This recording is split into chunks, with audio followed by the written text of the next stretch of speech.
Okay. Great. Let me start with you, Mony. Could you talk about, with what you're seeing right now, what are you taking away from the current election? Oh, there's so much to unpack in that question. But first, let me thank you for inviting me to be on this panel. I'm really excited to be on with the famed Mike Ziri, of course, and with Kina, who is fabulous, and of course with you, Brian. But so thank you very much. I think it's so important to continue these conversations throughout, right? Even though we don't have all the answers, as you said, I think it's important to keep talking and breaking this down. Obviously, I think we're all like tired, and we're all, on the edge of our seats, right, as to everything that has gone on. I think one of the things that really stands out to me is obviously we've had a record number of voters, right, this election. There's so many new voters.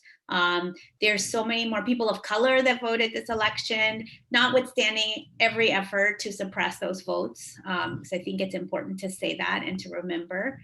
But I think that those things really, are standing out. I think the level of engagement in this election really was, it felt very different, at least to me, from what it did in previous years. And I think, one of the things, at least that I've observed with everyone around me, is that no one is like super ecstatic about anything. And I think it's because we saw that 65 million people voted for Donald Trump, who, after 4 years of everything that we've seen him do, we still had 65 million or more than 65 million people vote for him. And I think that that's something we really need to come to terms with. And I think that's the work, or some of the work that we're going to have to do in these coming years, is how to reach these folks that, notwithstanding, over 200,000+ people who have died of coronavirus, children in cages, the erosion of all of our rights in one way or another, more than 65 million people still voted for him. So, there's so much more I want to say, but I want to, definitely hear from everybody else. But I guess those are some of my initial thoughts. And then one last thing, which is, I was telling my 11-year-old this morning, which is kind of a joke, but kind of not, is that, at least the initial information that we're getting about the gender breakdown of how the voting came down, men, more in every racial category, although, definitely much more in some than others, were more likely to vote for Trump. Like, what does that say about our country? And what does that say about what that represents in, toxic masculinity? And so I want to put that out there, because it's so present. And, both in the Latino community, we saw a larger number, obviously, with white men. Even with Black men, although definitely much less than with any other group. But I think it's an important conversation to continue to have. Yeah, absolutely. And I want to pick up on two things before I move the conversation forward, that what you said just really resonated with me. We don't have final numbers in, but it does look like that we may have nearly 750,000 more Illinoisans voting in this presidential election than we did 4 years ago. That's almost a 20% increase. So we don't know final numbers, but yeah, this is not just seeing a surge in places like Georgia, where Biden has already earned 30% more votes than Hillary Clinton did last time, but even in Illinois. And the other thing too is that, coming to terms, my husband and I were talking last night, like, all the old excuses, which I think many of us just saw as excuses from 2016, are no longer able to be claimed. People can't say they didn't think Trump would do A, B, or C, because Trump did A, B, C, D, E, F, G, H, I all the way through. This isn't about economic anxiety, right? So we can't claim it on that as well. So I think we are coming to grips with many of our communities and our leaders have seen already play out in their lives and experiences. It's just being confirmed on a national level. So, Mony, thanks for that. Kina, what do you think? What are you taking away in these, few hours following this election? How are you beginning to make meaning, and what data are you pointing to? Thank you so much. Can you hear me okay? Y'all can hear me? Okay. I just want to thank Equality Illinois for putting this panel together in a very crucial conversation that needs to happen across the country, as Mony had touched on. I want to break down some of those numbers because I'm disheartened, I'm disappointed, and America lost. This wasn't just a loss for Democrats or Republicans, the country lost, because what we have seen for the last 4 years is draconianism, fascism, authoritarianism. We've seen a spike in hate crimes. We've seen nearly, we'll probably end the year, I hate to say it, with 250,000 Americans dead from the novel coronavirus. And so, as Mony was explaining, this was literally the fight and the election of our lifetime.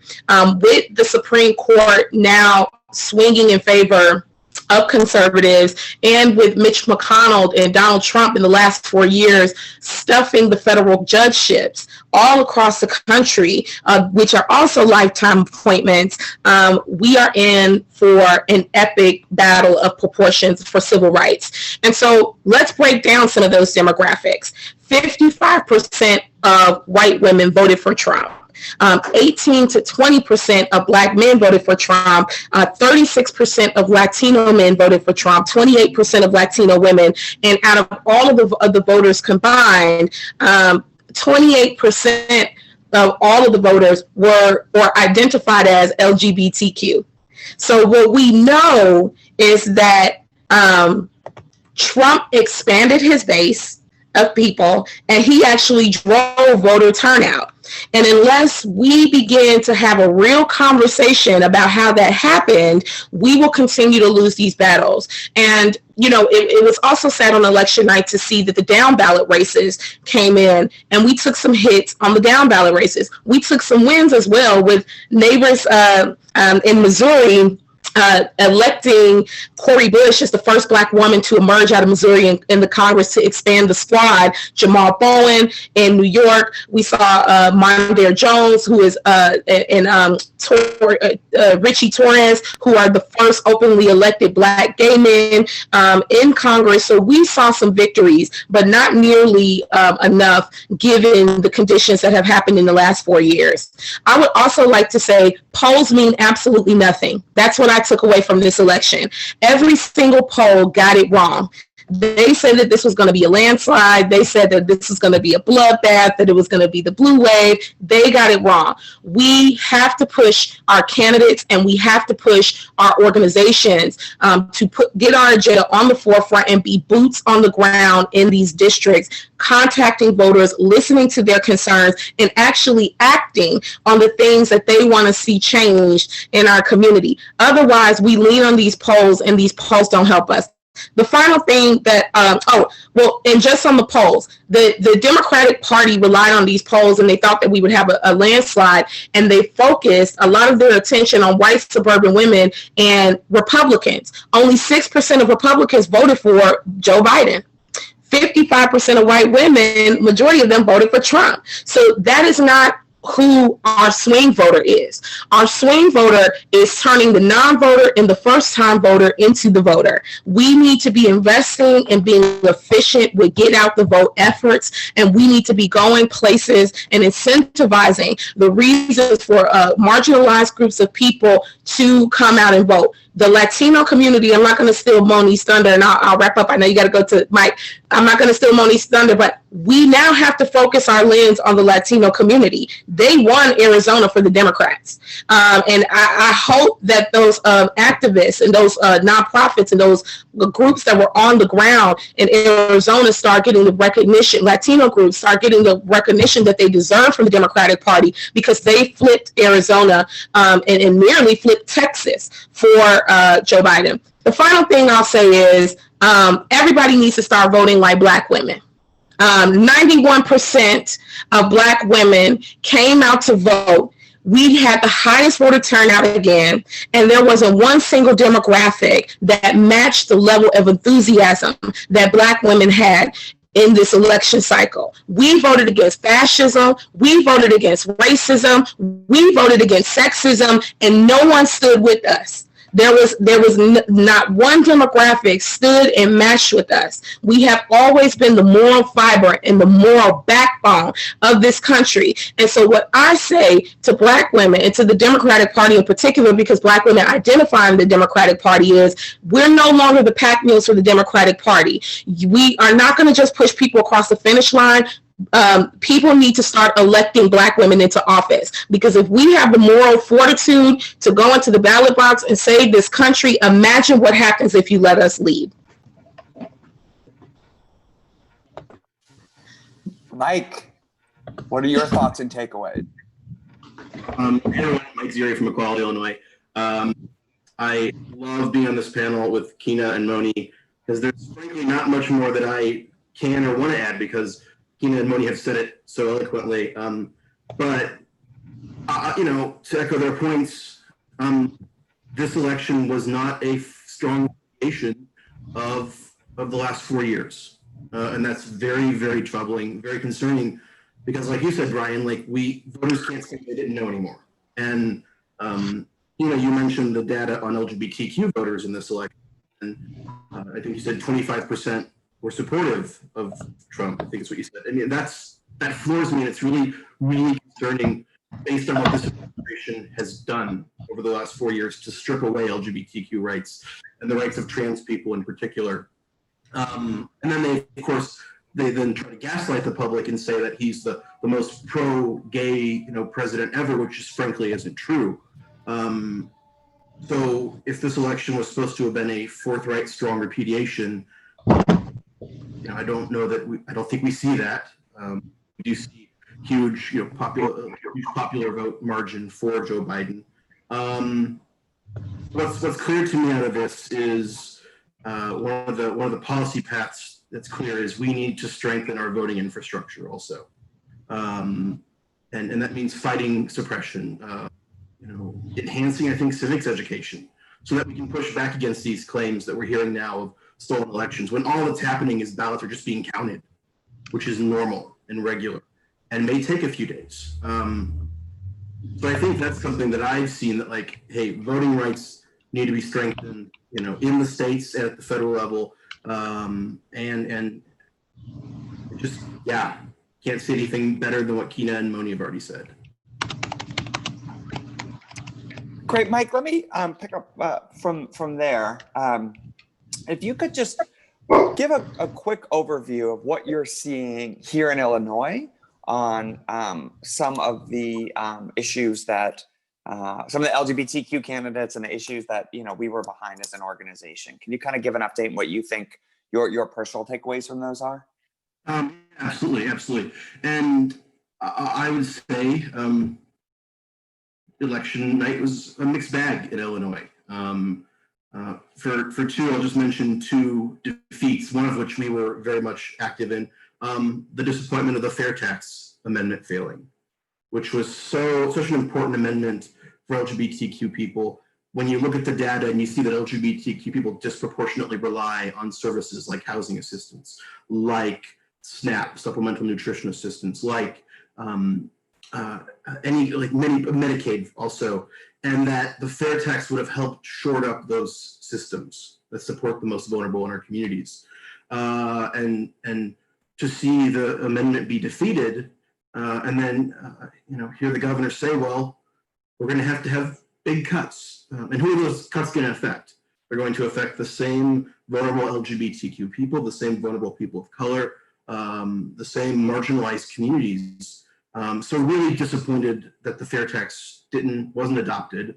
The other disappointment I'll say is the defeat for Congress of Betsy Dirksen Londrigan in Central Illinois, who would have been a champion for LGBTQ equality, which I know our partners at the Human Rights Campaign were behind.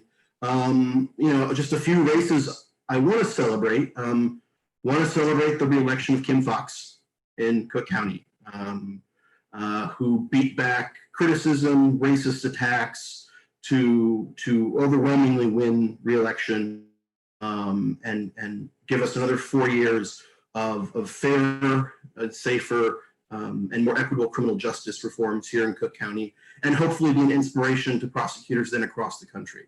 So really, really excited by State's Attorney Fox's reelection. Excited by the election of Joe Rose Quinn to be Cook County Judge, who will be the first openly trans elected official in Illinois. So that's really exciting. Congratulations to Joe Rose Quinn, Judge-elect. Also excited as we think about federal policy, the reelection of Senator Durbin, one of our champions in Washington, the election of Marie Newman to Congress, who replaces an anti-LGBTQ Democratic incumbent. The reelection of Sean Casten. We also want to celebrate the re-elections of our LGBTQ State House incumbents, Greg Harris, Kelly Cassidy, Lamont Robinson, Sam Yungling. In terms of, what else is going on, so primarily I do most of my work in Springfield, the state capital. So what's the State House and what's the State Senate look like right now? So the State House right now, the House Democratic Caucus is a net loss of 2 seats. And that includes, so there were 4 losses, it looks like, plus 2 pickups. 2 of the 4 losses were pro-equality champions in the suburbs. And the 2 pickups were pro-equality champion candidates in the suburbs. And where that leaves the Democratic Caucus is 72 votes, where they were at 74 before. So 72 votes, which is still a supermajority. And to be honest, based on polling and everything that we heard before, as Kina mentioned the polling, we were expecting bigger gains. So there's got to be, seeing what happened there. And in terms of the state Senate, no losses expected yet. There is one incumbent who's in a tight race, but we expect him to, pull through. Another state senator from Central Illinois, Dave Kaler in Peoria, who the Republican Party heavily targeted. He won with 53% of the vote, and he's an LGBTQ champion. And then there's a seat in the western suburbs that may be a flip for the. So when all is said and done, the Illinois Senate could end up being 41-18 from its current 40-19. So, and already we're seeing a reaction to that with the Senate Republican leader announcing he won't run again for leader for next year. And I also want to just caution that we have to have all the votes counted in Illinois. There are still significant numbers of votes out to be counted. So I say that to preface my next point, which is there were 11 LGBTQ people running for the state house in Illinois this year. At this time, distressingly, I'll say, all of the non-incumbents, so 7 of the 11 are trailing. Some of them have already conceded defeat, but we know that some of them are waiting for votes to come in to see what the final margins are. And I would say that we could be discouraged that 7 of the 11 LGBTQ people aren't in the lead right now. But what I can also say is, and I know this is something Brian has talked about, and it's really exciting, that 10 years ago, would you have expected a queer person to run in Effingham County, Illinois, in East Central Illinois? Would you have expected a queer person to run in McHenry County? So it's exciting that LGBT people are stepping up across the state to run for office. And we hope to make more gains like that over the coming years. And then just the last race I say we need to monitor is Lauren Underwood's race. Congresswoman Lauren Underwood, who is maybe a few hundred votes down on her Republican challenger right now, but there's still votes to come in. So we're very hopeful that Congressman Underwood will succeed in her win there. But that's just, Brian, a kind of a longer take on some things in Illinois here. So, and I will stop talking now. Great. Thank you, Mike. Yeah, Mike and I have been talking a lot about,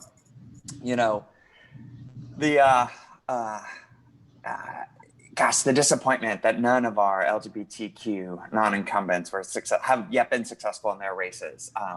And also the recognition that as we take on harder and harder races, and as we, as our community members own their leadership in all the communities in which we live in, we're we're going to face some steeper challenges. You know, if all we did was, I always like to say, if all we did was run candidates in Lakeview and Andersonville and Evanston, we would have, higher win rates. But I am so inspired that queer people in counties around the state and districts around the state were courageous enough to step up and lead in their communities. And I can confidently say, and as with everything with Mike Ziri, then he can correct it, but we did not see any candidate's LGBTQ identity being used against them by their opponents in the race in meaningful ways. So it may have happened on the margins here or there, but it was an essential theme of the campaign. So I think that's a win too. And, you know, we look forward to,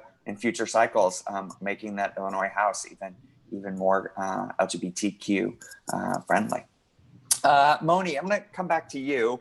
Can you talk about, it's so much of the immigration work is decided on the federal level. So could you talk about what you are beginning to think about what the next 4 years may look like in the world of supporting the immigrant rights and immigrant community, and what do you think that might look like here in Illinois? Yeah, well, I mean, I think, assuming Biden wins, right, and that we have a President Biden, we still don't know because there's some runoffs potentially in Georgia with the Senate, but so we don't know where the Senate will be. But if we end up with a Republican Senate, obviously that's going to present significant challenges, at least on the legislative front, right? One of the things the Biden campaign has run on is making immigration a priority. They said they would have a bill they would introduce in the first 100 days. One of the things we've been talking to them about even before, throughout, is that if there's anything they have learned over these last 4 years is how much authority and how much power and how many things they can do just administratively without having to pass a bill. Obviously, we saw all the horrors of what can be done administratively in the last 4 years, but they can undo all of those things and turn them around and do good things in the next 4, right? And without necessarily having to go through Congress. Obviously, we don't have any permanent solutions for folks until there's legislative changes. And I think that we all recognize that, but we also know that, and we don't forget that the Trump, the horrors of the Trump administration, but that those horrors were built on the horrors of the Obama administration for our immigrant communities. I mean, I think that we can't forget that. And, over 3 million people were deported, or near 3 million people were deported under the Obama administration, which is 3 million families. And, so a lot of what we saw in the last 4 years has been built on what was there from the Obama administration and previous administrations. It wasn't just the Obama administration. We know that the Biden campaign has brought in a lot of the Obama people. And so I think that but I do think there were some lessons learned, and hopefully that's what we will take from this. But I do think that our work as immigration advocate is going to be to push. I don't think that any of us feel like, thank goodness, now all of our problems are solved, because that is definitely not what I think everyone in the immigrant rights movement is thinking. But I do think that there'll obviously be room to push. I think that, it's very different to have to push and be on the offensive than to basically be on the defensive as we've been in the last 4 years. So I do think there's some hope there for changes that are positive, but they're not going to come without a lot of work from the advocacy community.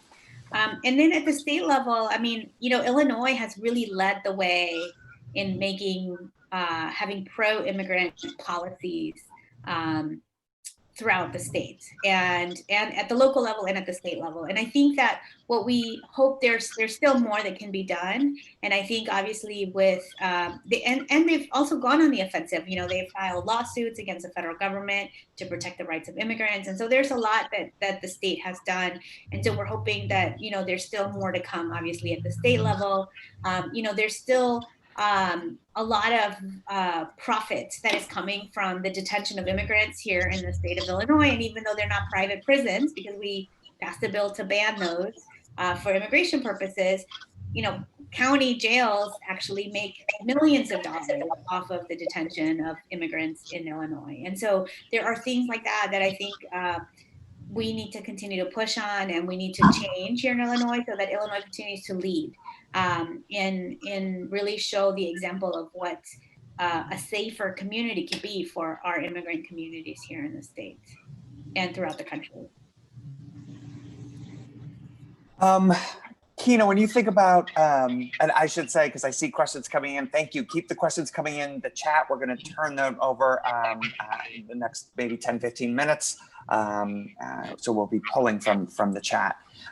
Kina, when you look at gun violence prevention, how might a Biden administration with a Republican Senate, and I'm not saying that's exactly what's going to happen, but that seems to be the most likely scenario as of this recording. How might that change, if at all, what the gun violence prevention work looks like on a federal level? And then when you think about as the Illinois General Assembly is kind of shaking up, what do you think the work looks like ahead for gun violence prevention here in the state? Yeah, it's such an important question. Whoever the president was going to be, and whoever the body of the U.S. Congress was going to be, we have now seen this summer the crystallization of the Black Lives Matter movement. We have seen the expansion of what the conversation around gun violence looks like, right? It's saying unequivocally that it is a public health epidemic and a crisis, right? 40,000 people a year die by way of gun violence. And that runs the gamut in the spectrum of suicide, accidental deaths, of not having proper safety of guns, mass shootings, the excessive use of guns by police officers, and then intracommunal everyday violence that happens in marginalized communities. And so really when we talk about these things, we need to be striking at the root causes, the systemic causes of how that happens. So on the federal level, the gun violence prevention space has always pushed to remove the Dickey Amendment, which is an amendment, a federal amendment that bars the ability to use federal dollars to study gun violence as a public health crisis. We saw Representative Lucy McBath. She's the mother of Jordan Davis. She's one of the mothers of the movement. She pushed, and the House actually passed in this previous federal bill of the 116th Congress, at least $25 million to study for the CDC to study gun violence. It's not nearly enough, but it is a start. And the reason why that's important, that we're using those federal dollars to work with the Center for Disease Control to study this, is because we can't change what we cannot measure. And so we need the measurements of what's happening across the country by way of guns.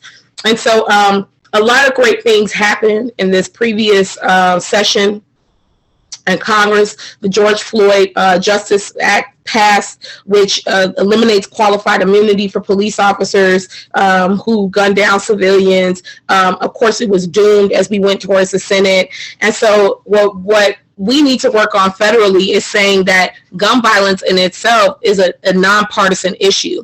It is an issue that impacts a lot of folks across the country. And as a matter of fact, it's polled that way amongst voters. Voters want universal background checks, whether they're Democrat or Republican. Voters want investment in the prevention and not the reaction to gun violence that happens in this country. And so we will continue that conversation. There's going to be an uphill battle with a Republican-controlled Senate. Even if we push in the House to pass some of this legislation, and it has been passed, and they have been doing a really great job in the House. There's a fight, right, in the Senate, and we have to continue that fight.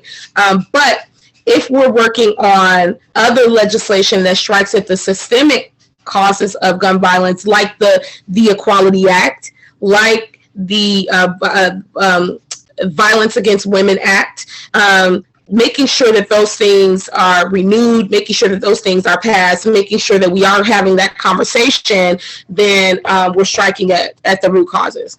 On the state level, we've been doing some really great work around the firearm restraining order, which is the FRO bill. FRO has particularly been used often in the COVID because, as we know, the shelter in place orders that have been put forth as public health mandates has actually spiked domestic violence disputes across the state. And what FRO does is it temporarily removes or prohibits someone who's basically being accused of domestic violence from obtaining or possessing a firearm. We know that women are 5 times more likely to be shot in a domestic dispute. We know that children are in those disputes. And so that was put into place to protect those marginalized and vulnerable populations. We are proud to say that Illinois is the only state in the Midwest that has passed gun dealer certification, which puts a check and balance on the gun manufacturer and gun lobby and gun shops, which essentially says that the Illinois State Police has to begin inspections and making sure that those who sell or purchase guns are up to code. And then finally, in this next legislative session that's coming up, we're trying to pass the bio bill, block illegal ownership. We know that the #1 way that guns flow specifically into the city of Chicago is through illegal guns coming from border states like Indiana and Wisconsin. And so what this legislation does is it helps us tighten the resources that we have to block those illegal guns from flowing in, and it gives it has an amendment to say that we need to start investing in mental health facilities in impacted communities like the west sides and south sides of the city of Chicago, or communities like East St. Louis. And so across the board, my mantra is that we have to look at gun violence in a spectrum. It's excessive use of guns by police and everyday gun violence that is experienced through community violence. And the only way that we uproot those problems is by focusing on the systemic causes and structural causes that parallel between violence and prevention and reaction. Great, Kina, thank you. Mike, are you still on? All right, I know he was switching devices. Let me start with this question for both of you all, then I'm going to start kind of moving to the chat and come back to Mike. As of now, what kind of Illinois-based people or groups do you want to give a shout out to for their work this cycle that you already are seeing, or it's kind of like paying dividends? I have my list, but Kina, let me start with you. Yeah, I would say Chicago Votes is an organization run by young people here in the city of Chicago. They had a huge legislative victory by pushing legislation to allow those who are in jail to have the ability to vote.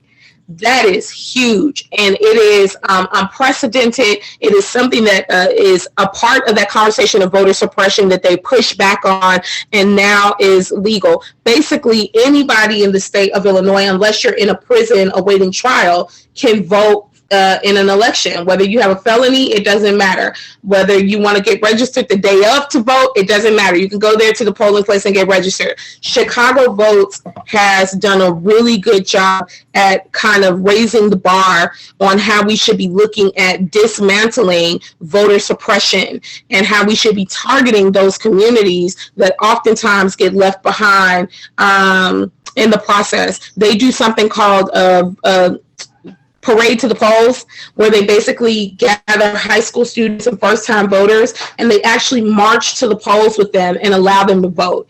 I participated in some with them. They hosted the only youth mayoral forum in this past municipal cycle with over 300 Chicago public school students in 2019.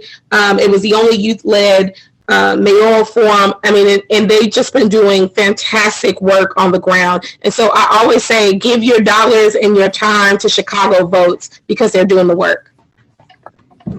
Mony, shout outs from you.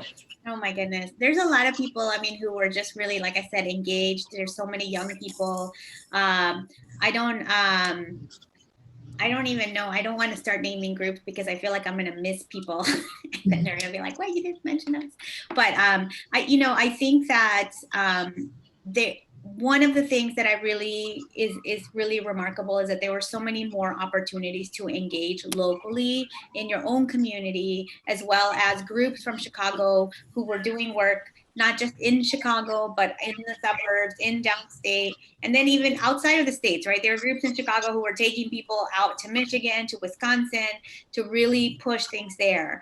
So I don't want to name people by name, but I think that it's really critical that people continue to do that and continue to be engaged. I think one of the things that is important in this election and beyond is that we not only engage people to vote, but that we engage people in like deeper analysis and education about all the different issues that we're talking about. And so I think that connecting with the groups, staying connected with local organizations in your area to make sure that you continue to do the work beyond the election, because that's really when the work actually begins, is like post-election is when we're going to push for all of our issues. So Brian, can I give one more shout out to Indivisible? Indivisible here. Yeah. Okay, I'm sorry for stealing your thunder, but Indivisible, they did this campaign where they focused on writing postcards into battleground states like Wisconsin and Michigan. And they were doing this campaign over a year ago, and no one understood, postcards are not going to do. Joe Biden ended up taking those states. And so, and it was by a very small margin. And so, and also they helped get Marie Newman elected, which is, she's going to be a firebrand progressive emerging out of the Illinois delegation. Exactly what we need in this time. Illinois needs to be leading on immigration. It should be leading on a Green New Deal. It should be leading on full access to quality health care. And she took on a really tough dynasty. And it was through the work of Indivisible to make sure that they were supporting progressive candidates, but also doing the get out the vote work, which is necessary, and we need to take the model. Yeah. So I'm going to do some shout outs too, and I'm going to run the risk, Mony, of I'm sure I forget someone, but I want to piggyback on what Kina said. I think Indivisible was amazing. I actually had the great privilege of knocking on doors out in Western Michigan, and I opened up, this was on Election Day weekend, and I opened up my app.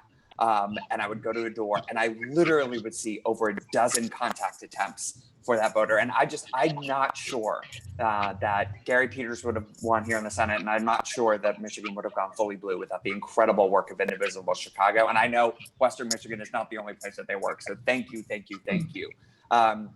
I also want to do a huge shout out to groups we're in coalition with, the Forward Illinois Coalition. This is a group of progressive organizations like the Sierra Club, Planned Parenthood, SEIU, UFCW. I'm sure I'm going to forget people, but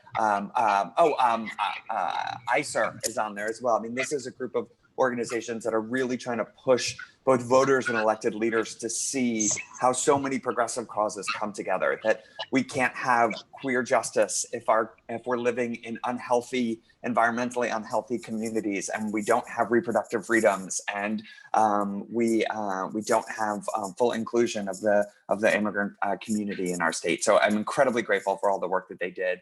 And I will say a final shout out to every queer person who ran for office. I foreshadowed this earlier.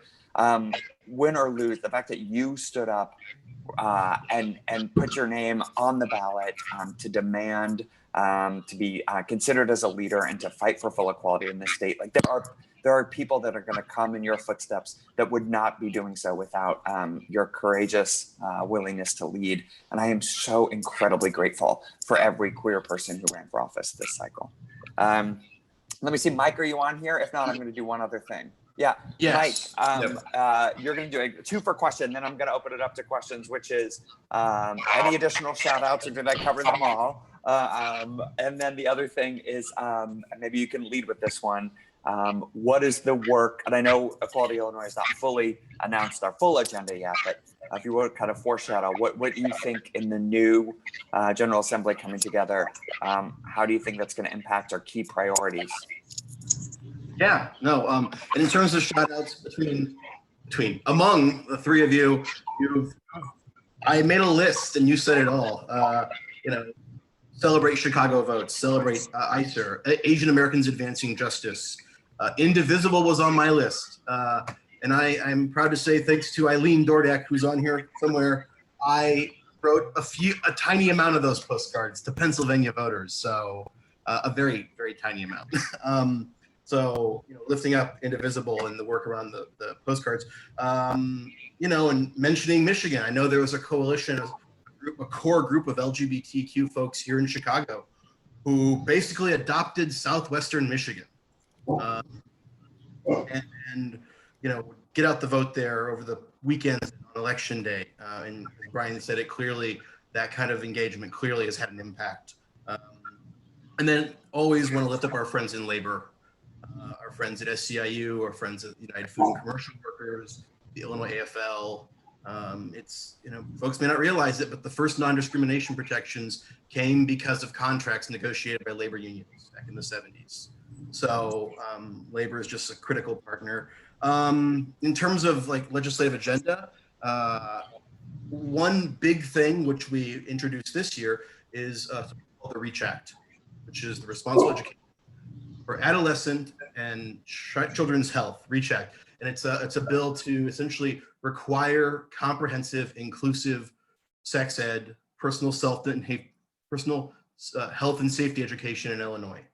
And something we've worked on with our partners at Planned Parenthood over the last year with a lot of community input to build it. And we're looking forward to continuing to work on that next year. And I will say, really exciting, something that's put a lot of energy in me is Washington State also passed a law to require comprehensive sex ed. Opponents put it on the ballot this year, and it has overwhelmingly passed by the voters of Washington on Tuesday. So really excited to see Washington take that step, and that's something we want to do here in Illinois. And then just working on some. Mike, can I underscore that point? Yeah. Illinois is only one of 21 states in the country that doesn't have mandated sex ed in schools, and we know from talking to youth across the state and talking to community groups, every single major community group that we work with in this space says it is absolutely critical that we have mandatory, comprehensive, LGBTQ inclusive sexual health and adolescent health taught in schools. So I know we're going to be pushing that hard with the Illinois General Assembly. I know there are some people out there who think, well, can't we just keep it optional, but try to make it better? And what youth and community groups across the state are saying is no, Illinois deserves, and our youth deserve to have sexual health taught in schools, and our youth deserve to have it taught in an affirming way. So I'm cautiously optimistic that we can get enough people in the General Assembly to agree with us. Thanks, Brian. And just two other bills I want to mention that aren't Equality Illinois initiatives, but they're bills we very much support. One, and I think Kina, you may have mentioned this earlier, the bio bill, Senate Bill 1966, the bill to block illegal ownership of guns in Illinois. And something we very much support, and we look forward to getting that bill passed. And also an initiative that's really, really timely, paid sick days. Getting paid sick days passed in Illinois. And I know that's a coalition led by our friends at Women Employed and Labor and many other organizations.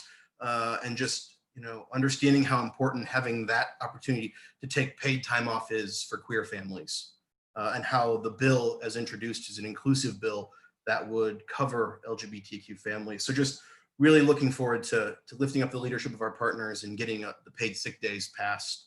The paid sick days bill passed. As I said, I think it's incredibly timely and appropriate for the moment we're in. So those are just a few ideas. So back to you, Brian. Great. I'll start calling on people to ask questions directly. I see Carolina Cruz, you have a question for Mony. And if you want to go ahead and ask it, if you want to ask it in English or Spanish, that's fine. Okay, thank you. You guys can hear me okay? Yes. Yes, okay. So yeah, I'm Carolina Cruz. I'm one of the producers at Telemundo Chicago, and I was really interested in the part when you guys were talking about the Latino vote, because it didn't just impact at the election level, like we were talking about Arizona, like the big change there.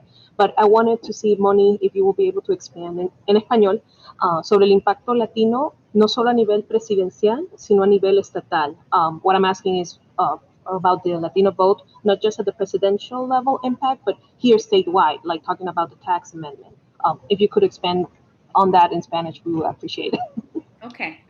Ok, muy bien. Entonces, bueno, yo creo que es una pregunta importante, ¿verdad? Y hemos visto el voto latino que ha incrementado a través del país, pero también a nivel estatal. Y sabemos que como latinos somos el grupo étnico más grande de votantes, ¿verdad? No hay ningún otro grupo étnico más grande que el voto latino. Entonces, un voto crucial, pero también una de las cosas que nos estamos dando cuenta, ¿verdad? Y que muchas personas no se habían dado cuenta, es que no somos un grupo monolítico, o sea, somos muy diferentes entre latinos y votamos de muchas diferentes formas. Entonces va a ser muy importante en estos próximos años ver cómo esa es la respuesta para tratar de ganar el voto latino y no hacerlo nada más como algo a último momento, como que se nos olvidó y ahora vamos a hablar con los latinos. Y pues a nivel local sabemos que yo creo que hubo mucha falta de educación acerca de lo que quería decir la enmienda a la Constitución para la propuesta de impuestos justos, ¿verdad? Entonces yo creo que eso es algo que pues vamos a tener que seguir trabajando, pero eso hubiera sido algo que le hubiera beneficiado mucho a la comunidad latina. Do you want me to repeat that in English? Yeah, Mony, that'd be great if you just want to sum it up. I feel bad. Thank you. Thank you. I could just do a summary. I think one of the things that hopefully people will pay attention to after this election is the Latino vote is not monolithic. So Latinos are the largest ethnic group of voters in the country. There are more of us than there are of any other group of voters. And I think one of the things we saw is that really courting the Latino vote was kind of an afterthought, definitely for the Democratic Party. And we saw the results of that in what we saw. We saw amazing work that is happening because of grassroots organizing in Arizona, but we saw really the abandonment of that in Florida, for example, that it was in large part because of the Latino vote that Trump was able to win Florida. And the different breakdown of Latino communities, our histories, our culture, all of it varies. It's not just like Latinos were all the same or Latinx folks were all the same. So I think that's an important lesson to take from this. And hopefully it's not something that will come as an afterthought as it did in this election for future elections, because our votes are really so critical. And, we're able, like, Kina said it earlier. I mean, Arizona flipped because of the Latino vote there. We saw also, for example, in Texas that we talked a little bit about earlier, just really in South Texas in particular, we saw a larger number of people coming out to vote. We saw younger people voting more Democratic, but we also saw a lot of Latinos voting for Trump. And, and again, I think I want to highlight that it's especially Latino men, right? And I think that there's a lot to unpack with that we could do a whole other seminar on, but I just leave it there with that there are really conservative Latinx communities that we need to really work on.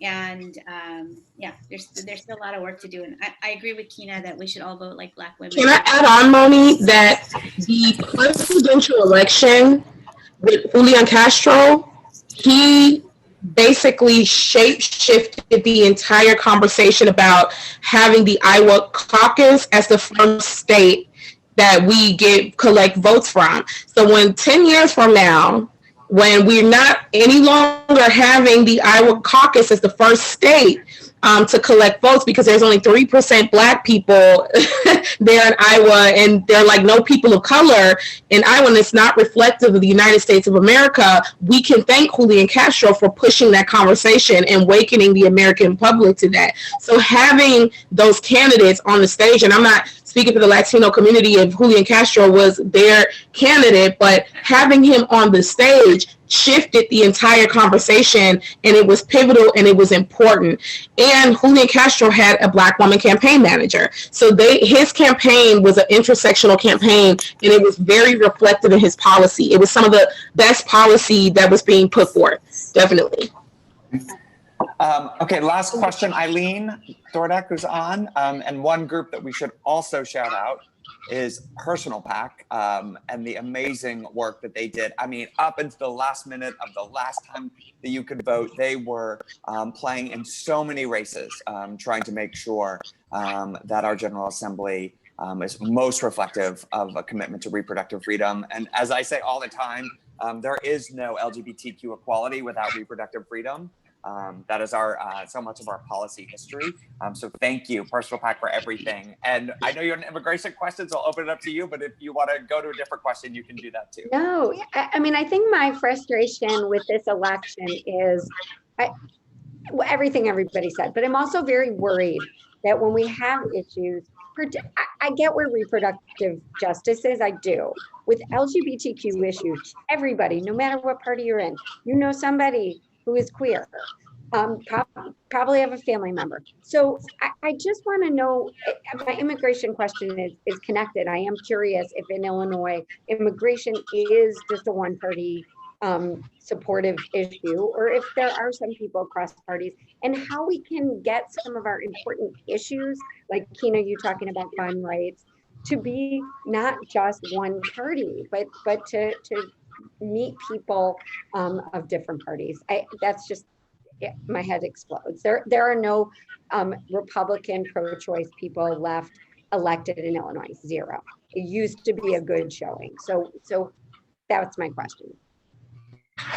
Well, I mean, based on the work, so in the last 5 years, I did a lot of statewide work here in Illinois, in Springfield with Mike and Equality Illinois and everybody. But I think that at the state level, there was very little, if any, Republican vote. So usually on the bills that we passed, I would say in the last 5 years, maybe we would get one, maybe we would get two. And there were usually people who were like on their last term and they felt like they had nothing to lose and so they could vote one particular way.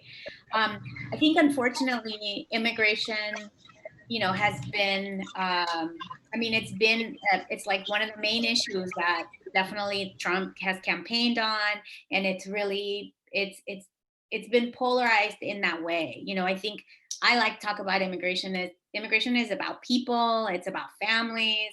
It's not about politics. It's about people and families and human rights and basic living with dignity and whatever. But I think that the reality is that is not how immigration is pitched by the media. That is not how immigration is pitched by even the political parties.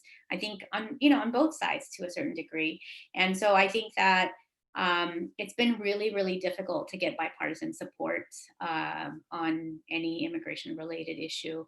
And at the federal level, it's been pretty much almost impossible. So, at the federal level, I can tell you that even proposals when we went and worked on like the Violence Against Women Act, which, most people would think that should not be that controversial. We want to make sure that people who are survivors of domestic violence can access shelters and things like that. When there were any kind of immigration related issues that came up, that was like the thing that was the controversy, as well as LGBT issues. So I think that, that was really a challenge in getting bipartisan support. So I think until we can move past that, which I don't know when that's going to be or how we do it, because I agree with you that we need to, my take on this is that we need to get people to feel like this is their issue and they care about it because it's also personal to them, because it is, that then we'll be able to see positive changes. We are at time. I'm sure we can build off that. So let me just say a few things. One is you can tell why we were excited to bring Mony, Kina, and Mike to this call. So thank you so much for spending time with us and dropping your wisdom. If you have additional questions, particularly if you're a member of the media, please, you could just contact Emily and she could connect you with our panelists. Finally, I would get dinged if I didn't do this. And Kina's comments made me think of this as well, which is Equality Illinois' 30th anniversary gala is coming up on February 6th. It is going to be virtual. It will continue to be the party of the year. And we are so honored to be getting to celebrate not only our community, but the Broadway Youth Center from Howard Brown Health, and Amani Rupert Gordon, who used to run Affinity Community Services, is now the CEO of the National Center for Lesbian Rights. and whose sister, Kina, thank you for making me think of this, was Julian Castro's campaign manager. Connection to our community. So if you'd like to learn more about our gala, or if you'd like to attend and support our equality efforts, you can go to equalityillinois.org to find out more information. Thank you all. Now we can go back to obsessively refreshing our browsers as if we weren't doing that already. And please feel free to follow up with any questions you might have. Thank you, everybody. Thank you. Bye.